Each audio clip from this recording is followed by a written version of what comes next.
Hey, what's going on? Appreciate you tuning in. Champions League coverage. Arsenal versus Real Madrid. Let's dive right into it.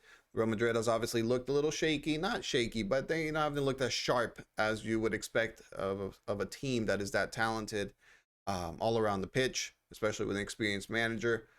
You could say maybe they're feeling a little let down. Maybe they're looking forward to the Champions League instead of La Liga. You have Arsenal, who's been battling the injury bug all season. Now you had your best defender, or probably, yes, this season, best defender in Gabriel go down. You have youngster Lewis Skelly filling in, because Calafiori and Ben White. Those, a lot of defensive injuries. Of course, you just got Saka back from a 3-month layoff.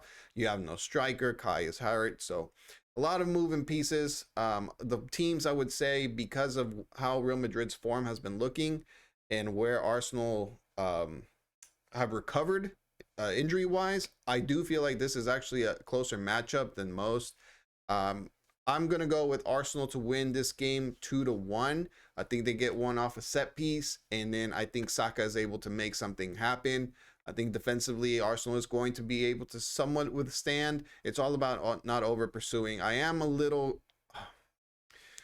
pessimistic, I guess. I'm a little uncertain, maybe is a better word, about Lewis Skelly playing left back. I think he's done really great throughout the season. He's had his moments, but he's also had times where he puts himself in a bad position, and now he's overcompensating, leading to red cards, leading to penalties. Now you can say maybe some of those are ticky-tack, but at the end of the day, those are the results. That's what's getting called. I'd like to see someone a little bit more experienced, and that's where I don't know if Ben White is able to play. Can he play on the right? Can Timber play the left? And Kiwior stays in the center. I'm sure Arteta has looked at it. He's going to put the best team out there. Maybe he's going to keep the continuity and keep Lewis Skelly out there at left back, as he has been playing in the Premier League. So it's going to be, I think the managers are really going to dictate this, right? I think Real Madrid is more talent heavy. I think Ancelotti is a great manager. I think Arteta is working with what he has, and he does have talent. But it's really going to be, can Saka and Martinelli put pressure on the fullbacks?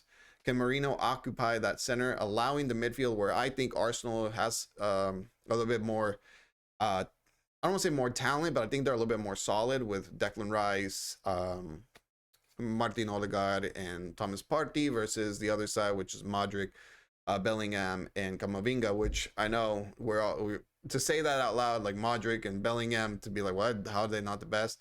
I just think Partey is playing at least a little bit better than Camavinga. You could say maybe the same.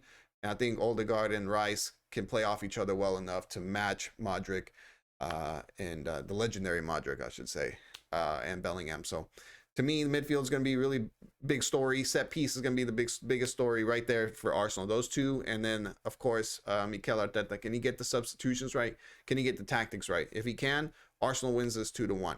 Now, again, there's a very good chance that the attack-heavy Real Madrid with Mbappe, Vini, and Rodrigo just blow the water out, and Arsenal can't contain them defensively.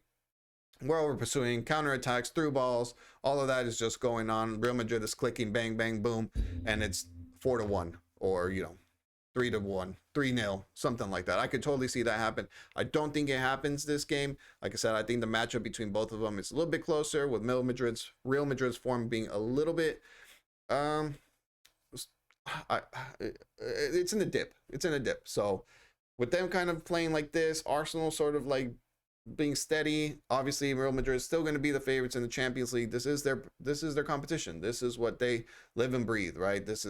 They must perform, and obviously they've had years where they don't, they get knocked out early, or they don't make it to the final. They're not invincible, but I do think they get up for this type of game. So the energy at the Emirates, the fans, the players, the atmosphere, all of that has to be cranked up. It has to be cranked up. A lot of energy, a lot of focus, a lot of passion in there. I think Arsenal can pull it off. My heart says 2-1. My brain is looking at a draw, but in this case, we'll go with the heart. I appreciate you tuning in. We'll see how the game ends, how the results come forward, how it ends. Let me know in the comments who you got. Is Real Madrid going to blow us out? Is Arsenal going to be able to make it sort of a slugfest and come out on top? Let me know. As always, any support is greatly appreciated, whether it's a view, a like, a comment, a sub, all that good stuff. I appreciate you tuning in. Catch you on the next one.